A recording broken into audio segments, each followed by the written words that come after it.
బహుశా ఆయన కూటమి వచ్చిన తర్వాత నెమ్మదిగా పెంచారు. నిన్న ఆయన పూర్తి స్థాయిలో మాట్లాడుతున్నారు.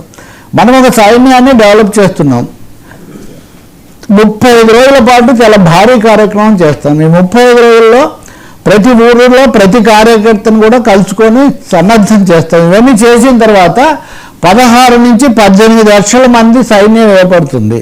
వీళ్ళు ఏ విషయాన్ని కూడా వదిలిపెట్టే ప్రసక్తి లేదు. నేరుగా జగన్మోహన్ రెడ్డి వీటన్నిటిని కూడా పర్యవేక్షిస్తారు. జగన్ కూడా ఈ సోషల్ మీడియా చేస్తున్న కృషిని చాలా హర్షించి దాని మీద మనం శ్రద్ధ పెట్టాలనుకుంటున్నారు. దీనికి తోడు వాళ్ళు ఒక మార్కెటింగ్ టీమును కూడా తీసుకున్నట్టే కనిపిస్తుంది. ఖచ్చితంగా మార్కెటింగ్ టీం కొత్త వ్యూహం. ఈ ఎదురుదాడిలో వివాదాల్లో చిక్కుకోవడం కాదు, మనం అంతకంతకు ఇష్యూస్ చేసుకుంటూ పోవాలి, అలాగే సామాజిక వర్గాల మీద కూడా కేంద్రీకరించాలి అని నిర్ణయించుకున్నట్టుగా కనిపిస్తుంది. ఇది రెండు ఒకదానికొకటి, వాళ్ళు అలా చేయగానే వీళ్ళిటి నుంచి పెంచడం అన్నది కూడా మనకు కనిపిస్తుంది. ఇది చేయకపోతే మన మీద మరింత దెబ్బతీస్తారు. దీంట్లో ముఖ్యంగా యూత్ను ఎక్కువగా భాగస్వాములను చేయాలి అన్నది కూడా ఒక లైన్గా పెట్టుకున్నట్టు కనిపిస్తుంది. యంత్రాంగాన్ని మిగతా వాళ్ళకు ఇక్కడికి ఒకటే ఉంది. జనసేన కొత్త పార్టీ ఏమో కొత్తది, తెలుగుదేశం పార్టీ వ్యవస్థాగతమైంది, సీనియర్స్కు కొంచెం వెనక్కు నెట్టి జూనియర్స్ బాగా పైకి రావడం అన్నది వాళ్ళకి అదొక సమస్య. ఆ రీఅడ్జస్ట్మెంట్ వాళ్ళకి జరుగుతుంది. వైసీపీ జగన్ దీని చుట్టే తిరగడం కాదు, యంత్రాంగాన్ని కింద వరకు పెంచుకోవాలి.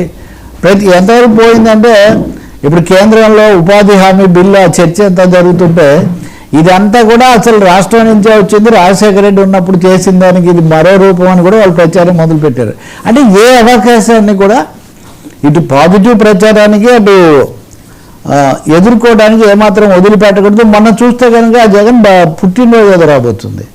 సో జగన్ ఒక్కసారిగా షాక్ అయ్యాడని, ఏమైనా ఆయన విమానంలోకి పోగానే అక్కడ ఉన్న అమ్మాయి చిన్న పిల్లలు కొంతమంది ఆయన గ్రీట్ చేస్తున్నారు ముందస్తుగా.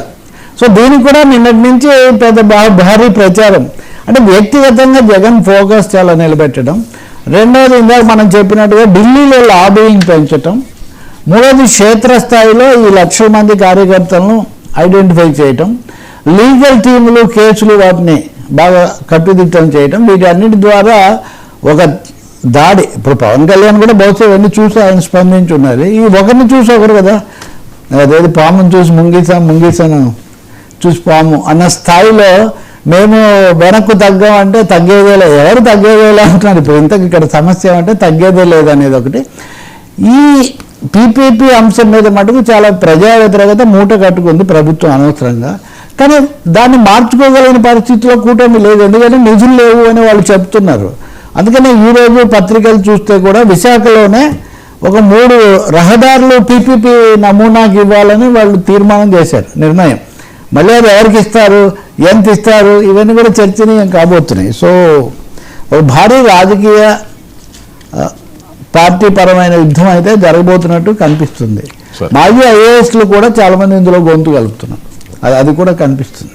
ఇవన్నీ బహుశా చంద్రబాబు కొంచెం ఎక్కువ అలర్ట్ కావడానికి ఇవన్నీ కారణం అయి ఉండాలి. సార్ బీఆర్ఎస్ బేరీ రేపు నిన్న జరుగుతుంది అనుకున్నారు, వాస్తవంగా